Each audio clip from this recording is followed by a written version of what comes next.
Eu quero dar, as boas-vindas a todas e a todos vocês. E aí eu quero me apresentar, se tiver alguém que ainda não me conhece, né? Eu sou Ronaldo Marques, eu sou helper do Pathwork aqui da Regional Paraíba. Também sou professor, né? Professor dos programas de transformações do Pathwork, coordenador na Regional do Distrito Federal, e também terapeuta em outras metodologias, a exemplo do Core Energéticas, frequências de brilho, agora mais recente, o Fogo Sagrado Alinhamento Energético. E quero trazer para vocês a minha alegria de estar aqui hoje, né, trazendo mais uma parte dos ensinamentos desse caminho, que é o Pathwork, através da canalização da Eva, né, de tudo que o guia dessa metodologia pôde trazer para nós. Então, o convite nosso hoje é de que a gente possa passar por essa tríade que o guia traz na palestra 115 da metodologia, quando ele fala desses três aspectos da percepção, da determinação e do amor como aspectos da consciência. E aí eu vou procurar, né, trazer isso do ponto de vista mais prático possível para nós. E a partir daí eu quero começar trazendo para vocês algo que a gente vê, né, em várias metodologias, que é essa questão de que o nosso processo de crescimento, e aí se fala também do crescimento, né, de uma consciência, se dá de forma espiralada. Então, a nossa evolução enquanto ser, e enquanto aprendizado aqui, enquanto nível de consciência, se dá em uma forma de uma espiral. E o que significa isso? Né? Uma evolução em espiral. Significa que nós vamos vivenciar, né? Atravessar ciclos, e nesses ciclos vivenciar inúmeras experiências que vão nos convidar a ampliar essa percepção, ampliar a nossa consciência. E, nesse sentido, cada volta que a gente dá, cada ciclo desse, uma vez que a gente amplia essa percepção, essa consciência, e à medida que a gente fecha um ciclo desse, né, e passa para o ciclo seguinte nessa espiral, nós somos convidados a um novo compromisso. Tá? E que compromisso é esse? É abandonar os velhos hábitos, os velhos pensamentos, os velhos sentimentos, as velhas vontades, atitudes internas, mas assumir um compromisso mais profundo de dar mais um passo em direção ao nosso eu real. E aí, se perguntar, né? Qual é a verdade? Quem sou eu? Então, cada experiência dessa vivida por nós é um convite para que a gente possa, né, dar mais um salto, digamos assim, nesse processo de evolução. Então, por isso que muitas vezes a gente revive várias experiências, inúmeras experiências. E a gente reexperiencia algumas dentro de um padrão que às vezes a gente diz assim, mas de novo isso na minha vida? Né? De novo eu estou passando por isso na minha vida? Então, a experiência está ali novamente para que a gente possa ampliar esse olhar, ampliar isso que nós estamos chamando aqui hoje de percepção. Então, a gente deve se perguntar aí, Tá? O que essa experiência traz de novo para mim? Novo no sentido, né, do que eu posso perceber além do que eu não percebi na experiência anterior, que foi semelhante. E se a gente está revivendo uma experiência dessa, é porque nós temos um convite, né, a olhar mais profundamente nela. E aí não adianta a gente, por exemplo, reclamar porque eu não vi antes, porque eu devia ter percebido, eu devia ter feito diferente. Não. Se nós não fizemos, se nós não percebemos, se nós não determinamos como podemos determinar a partir dessa nova percepção, porque nós estávamos, né, com pontos cegos, digamos assim. Nós estávamos com pontos nebulosos. Nós não tínhamos a percepção da realidade como nós estamos percebendo no momento presente. Então, é muito importante aí se perguntar também qual é a realidade. O que está acontecendo aqui na minha vida nesse instante? Tá? Então, o movimento se dá de forma espiralada nesse sentido.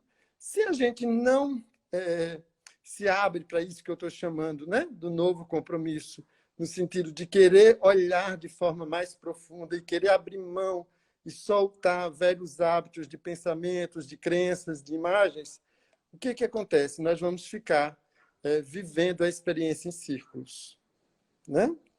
Em círculos viciosos, como a gente costuma dizer no Pathwork. Então, nós vamos estar repetindo, repetindo, repetindo, até que em algum momento a gente amplie essa percepção, a gente intencione, a gente deseje olhar de forma mais profunda, né? E, ao mesmo tempo, mais ampla nesse sentido da evolução de consciência.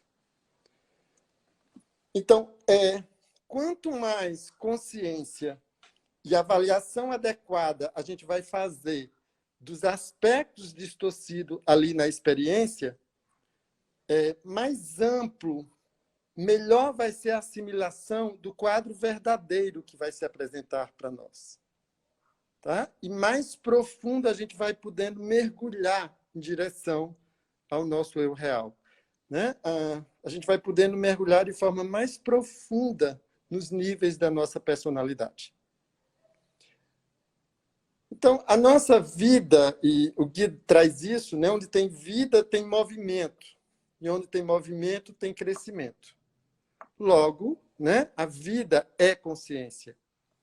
Então, embora muitas vezes a gente não tenha consciência dessa consciência, digamos assim, mas a consciência ela está movendo. Percebendo ou não percebendo, né? Aquela consciência está determinando o que está se manifestando na nossa vida. Então, nessa metodologia, o guia diz que a nossa vida é nossa obra de arte, ela não mente. Então, se isso está se apresentando para mim, se isso está, né, se manifestando na minha vida, eu preciso começar a me perguntar o que em mim produz isso. Tá?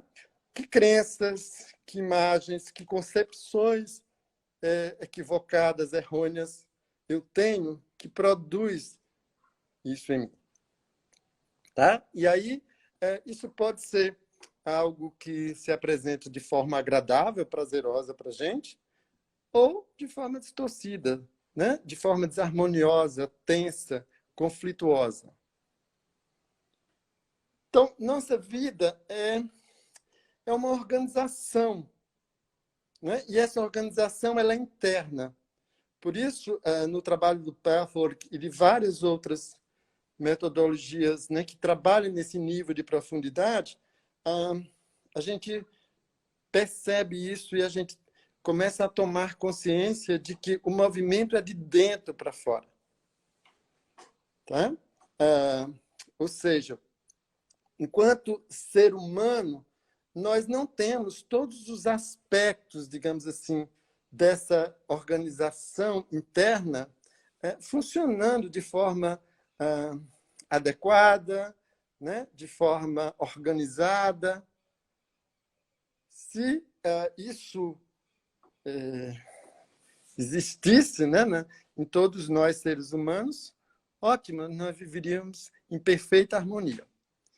Então, enquanto essência, né, nós temos esses aspectos organizados, mas enquanto distorção dos nossos potenciais, isso vai se manifestar também externamente na nossa vida. Tá? Então, naquelas áreas da nossa vida onde a gente não tem crenças distorcidas, né? onde a gente tem uma percepção mais clara da realidade, por exemplo, as determinações e as manifestações na nossa vida, elas vão ser mais organizadas, digamos assim. Mas isso nós não estamos no nível de ter isso em todas as nossas áreas, né? Em todas as nossas experiências. Porque nós temos crenças equivocadas, nós temos imagens que nos levam a ter uma percepção limitada da realidade e da experiência, né? Consequentemente, a gente vai ter também uma limitação na determinação e na consciência, na manifestação daquele aspecto. A gente pode perceber isso, por exemplo, na diferenciação do movimento de um mineral, de um vegetal, de um animal e nós, enquanto humanos. Tá? Então, como o nível de desenvolvimento, né, da consciência no mineral é, digamos assim, inferior ao do ser humano, porque o animal, o mineral, o animal, o vegetal, eles não têm a capacidade de escolha consciente como nós temos. Isso é que nos diferencia, né, desses outros reinos. A gente pode perceber claramente isso enquanto movimento. Então, os minerais, eles estão em movimentos, mas não é perceptível como a gente já vê no vegetal, como nós já vemos no animal e no ser humano. Tá? Porque esse movimento ele vai se dar de acordo com o processo de evolução dessa consciência. Então, é isso que eu estou trazendo naquelas áreas, naqueles aspectos, onde a nossa consciência está mais ampliada, né? Onde a gente tem uma percepção mais clara da realidade, nós vamos determinando e as coisas vão se movendo num ritmo, numa velocidade mais intensa. Uma das coisas que, no meu processo pessoal, né, eu vejo também acompanhando alguns até de vocês que estão aqui como meus alunos, é de que alguns aspectos da nossa vida, algumas experiências que a gente passava assim, por exemplo, 3 anos para reexperienciar, para reviver. Quando a gente começa a se trabalhar, né? Às vezes a gente percebe a aceleração dessas experiências. E aí a gente começa a revivê-las, por exemplo, em 3 meses, às vezes em 3 dias. E uma das coisas que a gente aprende muito, né? Vivencia isso no trabalho do Pathwork, é exatamente essa questão de que quanto maior a nossa consciência, maior a nossa responsabilidade. Acho que isso não é nada tão estranho para nenhum de nós, quando a gente se dá conta, né? Hoje, às vezes, eu me pego assim, falando algo que eu automaticamente me dou conta que não é a total verdade ali do momento presente, né? E o guia diz isso, muitas vezes a gente pega uma verdade e transforma numa meia-verdade, porque tem uma defesa, porque eu me dou conta de que eu estou querendo me justificar de algo, tem uma máscara ali envolvida, e às vezes essa percepção ela vem, né, muito rápida. Tá? E aí isso me dá a possibilidade de, ao perceber que ali eu estou infringindo a lei da verdade, né? De que ali eu estou com medo, de que ali eu estou me defendendo muitas vezes de algo que nem é um perigo real, né? Eu posso refazer, né? Eu posso fazer uma nova escolha, tá? Mas se eu não percebo, eu vou reagir automaticamente. E, consequentemente, né, eu vou determinar e vou manifestar, muitas vezes, aquilo que eu tanto temo, mas que, de uma certa forma, eu acabo desejando, né, pelo aspecto da situação que está lá impressa na substância da nossa alma. Tá? Então, essas facetas que eu estou, né, me abrindo a conversar com vocês hoje sobre elas, a percepção, a determinação e o amor, são manifestações diretas da consciência. Tá? E que quanto mais elevado é o nosso grau de consciência, mais amplo vai ser o nosso leque da vida. Consequentemente, mais livre vai ser a nossa determinação. Ou seja, quanto mais eu expando a minha consciência, mais eu posso ver inúmeras ou infinitas possibilidades. Quando eu estou identificado com uma crença, né? E aqui eu vou especificar o que a gente vai estar falando de crença, né? Quando eu estou identificado com uma concepção errônea, com uma imagem, a minha visão fica limitada, fica, né, presa àquela determinação daquela percepção. Consequentemente, eu vou expressar e vou manifestar na minha vida, né, aspectos limitados. Então, isso se dá na nossa vida, porque nós somos um produto de todas as nossas experiências vividas. Seja experiências dessa encarnação, de uma outra, mas aqui eu não quero nem adentrar no sentido, isso vem de outras encarnações. Não, vamos ficar nessa aqui que nós estamos, né? Vamos olhar assim, o que nós somos hoje e o que eu manifesto hoje é um produto de tudo que eu vivi, de tudo que eu experimentei enquanto ser, né? Enquanto alma encarnado aqui nessa personificação. Então, a criança, né? E aí eu vou falar da nossa criança, eu criança lá com 4, 5, né? 6 anos de idade, nós vamos viver várias experiências e, à medida que algumas dessas experiências nos causam dor, né? E a gente vai imprimindo essas experiências na substância da nossa alma, nós vamos tirando conclusões errôneas, conclusões equivocadas. Tá? Então, por exemplo, uma criança que...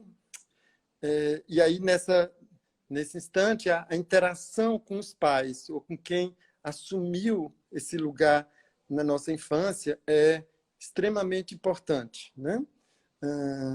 Posteriormente, professores, um irmão mais velho, as pessoas com quem a gente interagiu de forma mais íntima, mais próxima na nossa infância também. Então, à medida que a gente vai convivendo, né, e se deparando com essas experiências, a gente vai formulando essas concepções. Então, imagina que a criança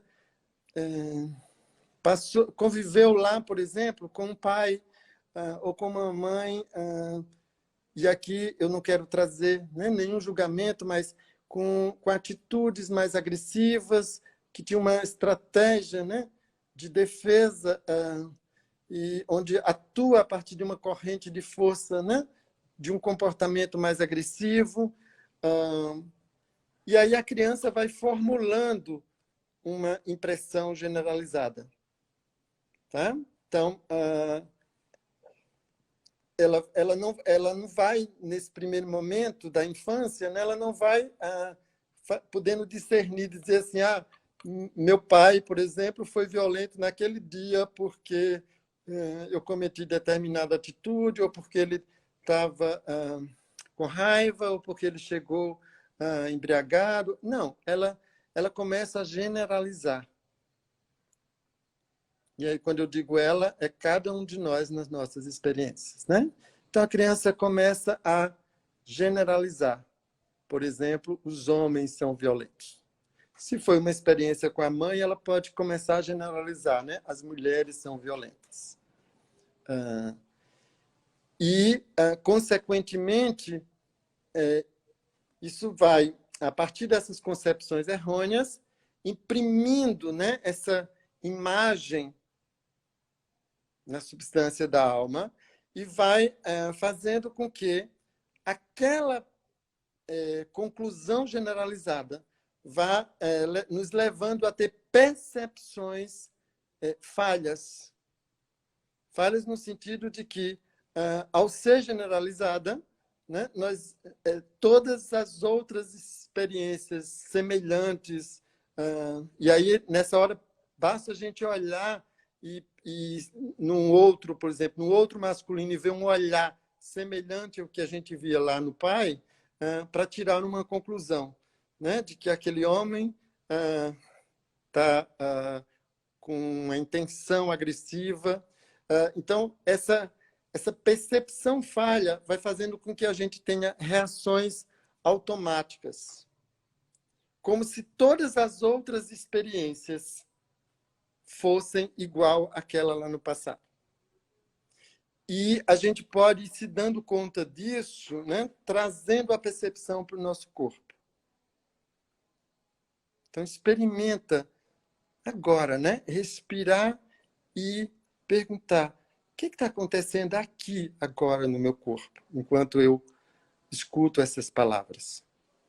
A gente pode, né, perceber isso, sentir isso. Às vezes, até um determinado horário de um determinado dia, a gente começa a ter sensações. E aí, quando eu falo sensações, é física mesmo, é no corpo, né? Sensações desagradáveis, e a gente diz assim: o que está acontecendo? Eu estou aqui, eu estou lendo isso, mas começo a ter, né, essas sensações. E ao levar a nossa percepção para as sensações, respirar no que está acontecendo no momento presente, no nosso corpo, vai nos ajudando a ter uma percepção. E muitas vezes, né, essas imagens, né, essas crenças começam a vir para a consciência. Ou seja, começam a vir para a superfície. E aí, se a gente tem essa percepção, né, da realidade do momento presente, ou seja, dessa realidade do que eu estou sentindo aqui e agora, mesmo sendo algo desagradável aqui no momento presente. Isso vai abrindo a minha percepção e fazendo com que eu possa, né, ter uma visão mais ampla, uma consciência mais ampliada dessa realidade.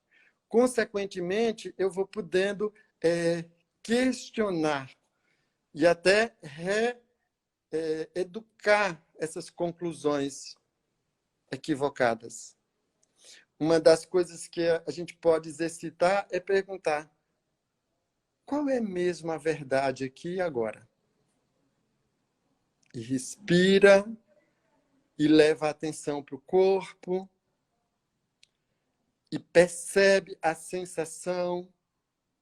E ao respirar conscientemente na sensação, a gente começa a soltar esse padrão, né, dessa crença, dessa imagem, de dentro para fora.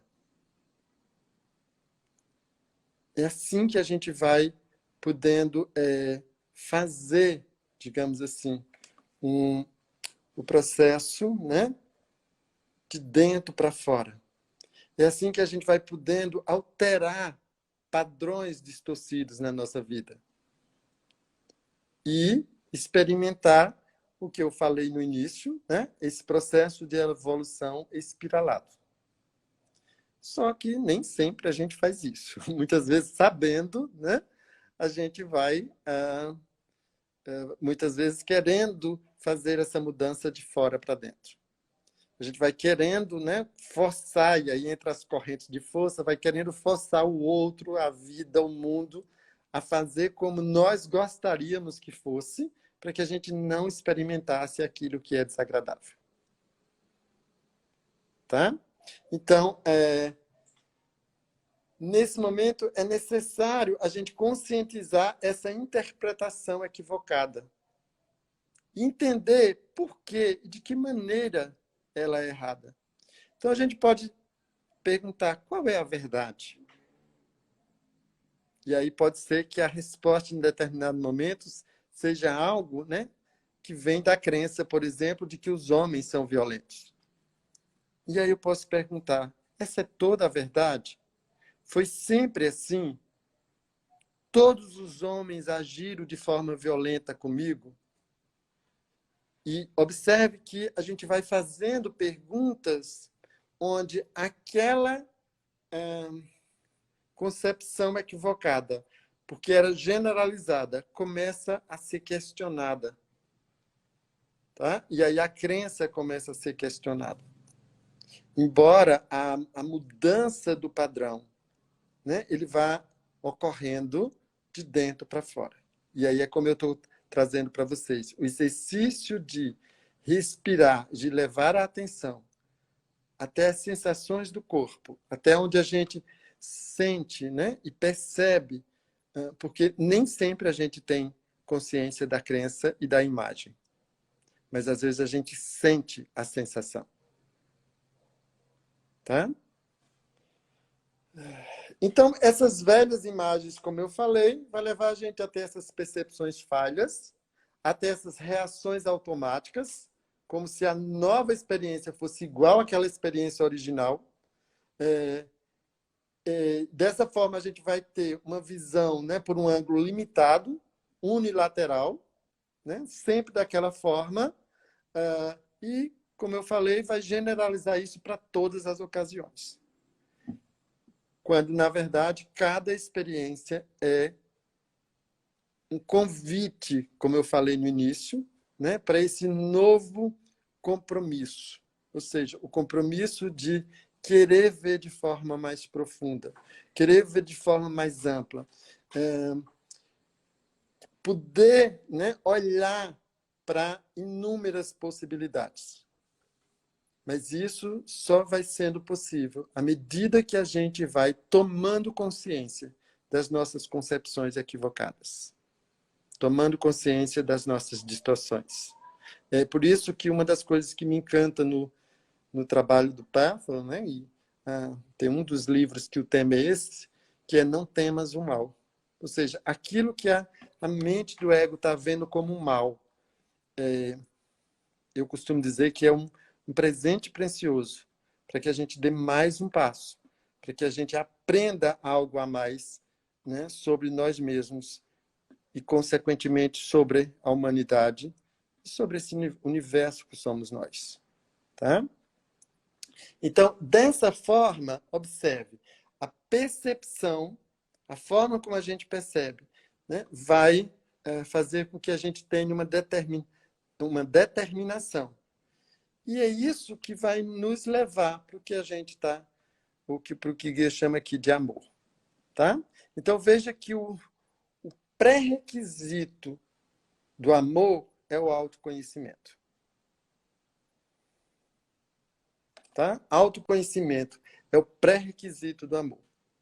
Porque as concepções errôneas, com essas percepções equivocadas, né, com essa determinação limitada, vai nos impedir de sentir os sentimentos calorosos e produtivos que denominamos de amor. E que vai criar um círculo benéfico desses três aspectos na nossa vida. Então, é isso que eu estou trazendo. À medida que a gente vai tendo percepções mais amplas, porque a gente vai podendo se dar conta das concepções errôneas, né? E trazê-las para a consciência e questioná-las, né? A gente vai podendo ampliar essa determinação. Consequentemente, a gente vai ampliando a nossa capacidade de amar. Porque a tarefa nossa como adulto é amar. A parte imatura em nós quer ser amado. A parte imatura em nós quer receber. Porque essa era uma necessidade real da criança. A criança está no princípio receptivo, né? Ela está no princípio feminino receptivo, onde ela precisa ser cuidada, ser protegida, ser amada, né? Então, hoje, nós podemos nos dar isso. E mais ainda, né? Dar-se isso e dar aos outros. Então, isso é muito importante. A gente lembrar que aonde nós estamos querendo receber, ao invés de querer dar, é porque nós estamos naquela parte da nossa consciência imatura, presa a uma experiência lá atrás da nossa criança. Tá? E aí eu estou falando da experiência da criança, como quando nós tínhamos mesmo aquela idade de criança, né? De 4, 5, 6 anos de idade, e hoje da minha experiência enquanto adulto, mas que está identificado com a consciência do que eu vivi lá atrás com 4, 5, 6 anos, que eu estou chamando de consciência infantil. Tá? Então, que exercício nós podemos fazer aqui?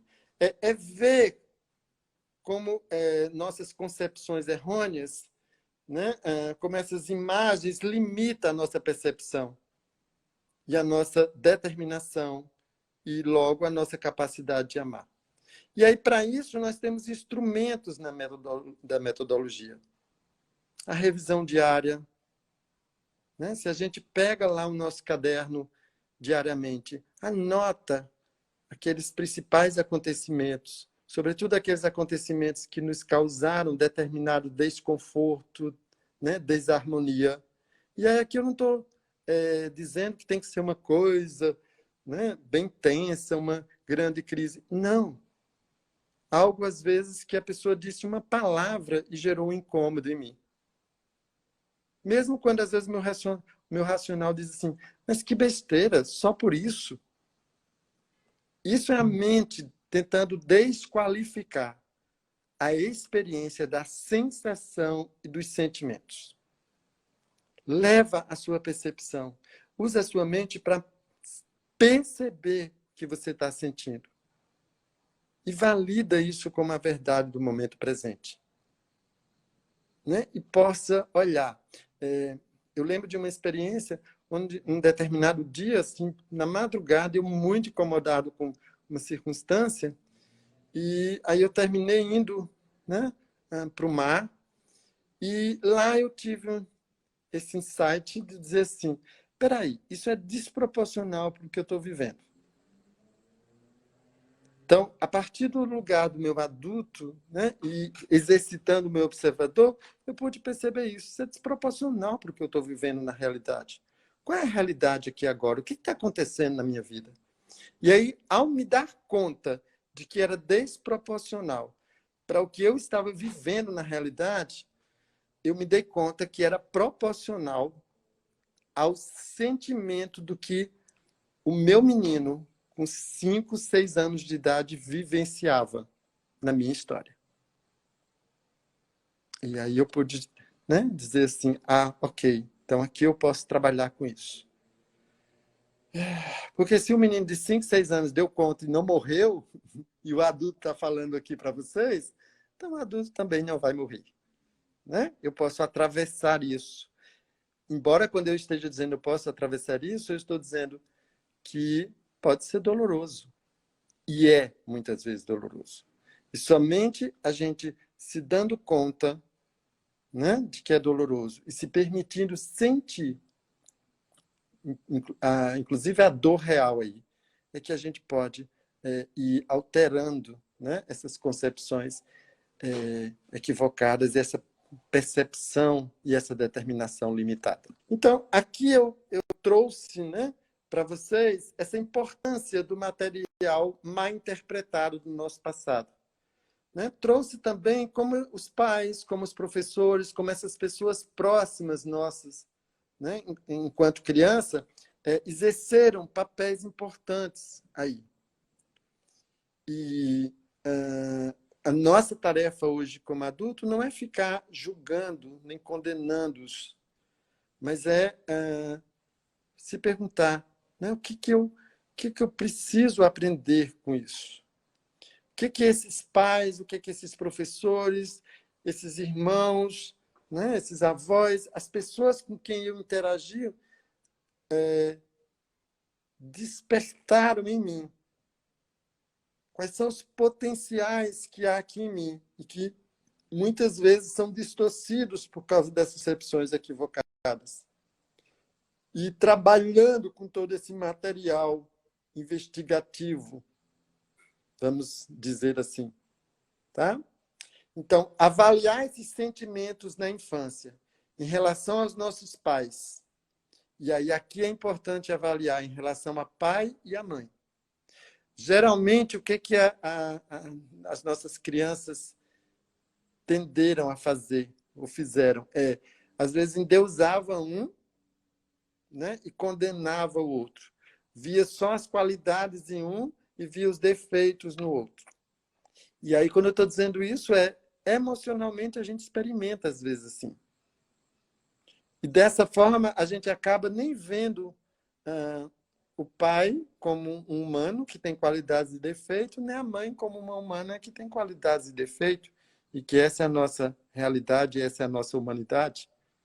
Tá? Por mais desenvolvido, evoluído que sejamos, enquanto humano, nós vamos, né, apresentar qualidades e defeitos.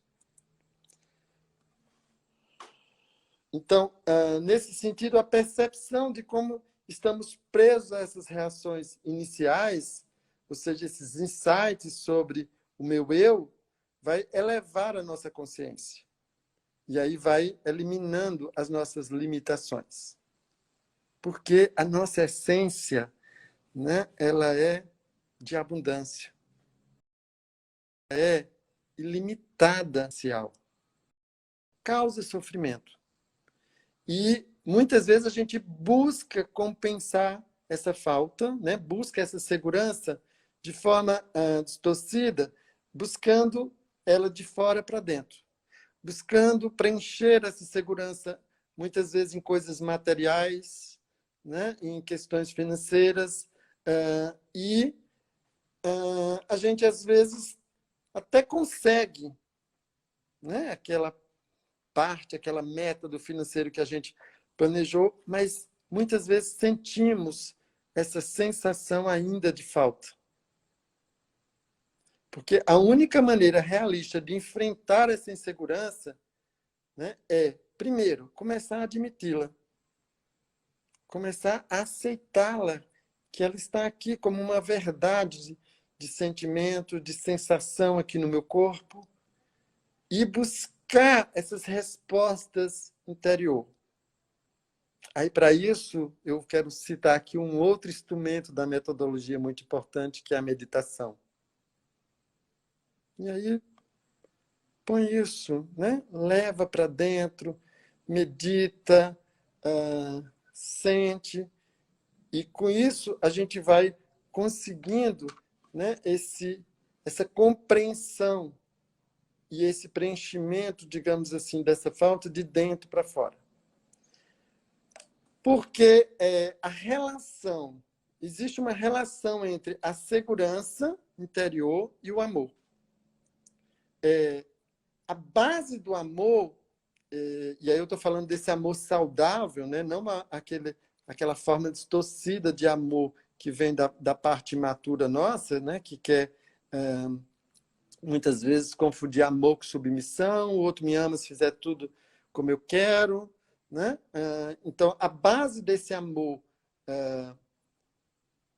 é isso que eu estou chamando do amor saudável, né? Que é o amor por si mesmo. Então, aquela velha coisa que a gente costuma dizer, né? Se eu não me amo, como eu vou amar o outro? E aí é o seguinte, se eu me sinto inseguro, né? Se há uma falta de confiança em mim mesmo, como que eu vou conseguir me amar? E aí, quando eu estou dizendo isso todos nós, em algum nível, em alguma experiência, em algum momento, sente. Nós não estamos 100% seguros em tudo. Às vezes, em determinados aspectos, em determinadas experiências, em determinadas áreas da nossa vida, a gente se sente mais seguro. Em outras, não. Logo, né, dessa forma, o amor pelo outro também vai depender dessa segurança interior. Porque se eu me sinto inseguro e a partir dessa insegurança, eu não tenho confiança em mim, consequentemente, eu não consigo me amar, como que eu vou amar o outro de forma insegura? Né? E o que acontece? A tendência é eu ir para aquela forma imatura que eu imagino que seja amor. Né? De cobrar do outro, de exigir do outro que ele faça do meu jeito. Nessa palestra, o Gui ainda traz as etapas do amor. Eu não vou me deter nos mínimos detalhes dela, né, em função da hora, mas ele fala de que nessa escala, o ponto mais baixo dessa escala é o amor por objetos inanimados. Mais baixo no sentido de que isso não exige muito de nós. Né? Se eu amar um determinado objeto, estiver ali apegado, no máximo eu posso me sentir frustrado se ele quebrar ou coisas desse tipo, mas ele não vai estar exigindo de mim, né, determinadas atitudes, comportamentos. Depois vem o amor por ideias abstratas, pela nossa profissão, pela natureza, pela arte, que também não nos exige um envolvimento mais próximo, mais pessoal. Às vezes até pode exigir aí, por exemplo, um contato com outras pessoas, né? Mas não exige esse empenho e até esse olhar, né? De forma mais próxima dos nossos defeitos e qualidades na interação com essas ideias. Às vezes é frustrante, porque o outro tem uma ideia diferente da minha. Tá? E isso frustra. Depois o guia traz um amor por criaturas vivas, como as plantas e os animais. E aí quem tem planta e tem animal e tem amor por elas, sabe, né, que já vai nos exigindo, digamos assim, um envolvimento maior de risco. Então, você está lá cuidando da plantinha, né, de repente bate uma chuva, você esqueceu ela em determinado lugar, né, ela recebe mais água do que precisava, quando você se dá conta, ela está lá morrendo, né, e isso já vai mexendo mais com as nossas emoções. Depois vem o amor pela humanidade como um todo, que aí é uma forma mais exigente de amor e, portanto, mais satisfatória no sentido de, né, poder nos levar para um processo de crescimento. Né? Mas o que traz que o amor por pessoas em relacionamentos próximos, íntimos, essa intercomunicação vai favorecer o nosso desenvolvimento geral e a nossa capacidade de amor verdadeiro. Então, quanto mais íntimo o relacionamento, quanto mais próximo, mais desafiador. Né? Consequentemente, mais a gente pode, né, nessa interação, ampliar a nossa capacidade de amar. E aí, eu quero trazer isso, que um relacionamento que tem desarmonia, que tem rompimento,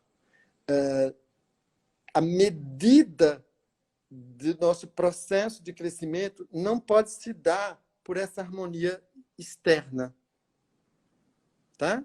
Então, às vezes, a gente rompe a relação é desarmoniosa. Às vezes até chegou num ponto, né, em que compromete, inclusive, até a vida física numa relação. E e a gente precisa fazer determinadas escolhas. Isso não significa dizer que não há crescimento ali. Isso não significa dizer que porque um outro casal ali tem uma relação mais harmoniosa, é porque internamente eles estão mais evoluídos do que esse que está em desarmonia e no rompimento. Essa medida, ela se dá nessa interação com o nosso interior. Então, às vezes, por exemplo, um casal se mantém num padrão de serenidade, né? Externamente numa harmonia, porque encontra formas de fugir da interação mais íntima.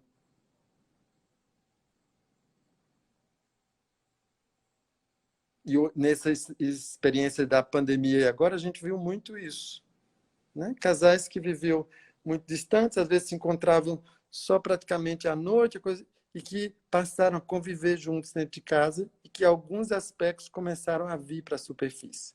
Então, a medida não pode se dar apenas pelo que se apresenta exteriormente.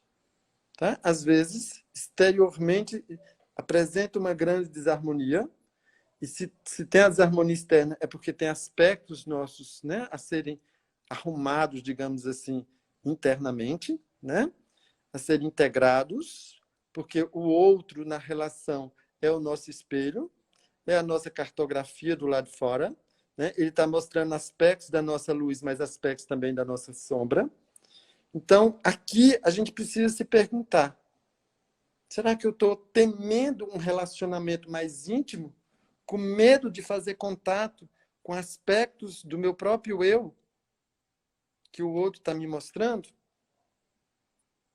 Tá? Então, novamente vem essa questão de poder observar como eu estou percebendo, como eu estou determinando e quanto isso está mostrando da minha capacidade de amar.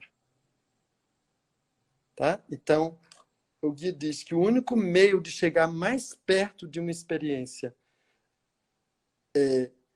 de crescimento interior, né? E de libertação dos nossos sentimentos se dá exatamente por essa tríade que eu estou trazendo aqui, né? De como a gente percebe, como a gente determina e como isso vai nos mostrar a nossa capacidade de amar. Então, gostaria de convidar todos vocês, aonde vocês estão agora, né? Para que a gente possa tomar uma respiração a partir de tudo isso que a gente pôde ouvir, inclusive eu estou falando e me escutando nesse lugar.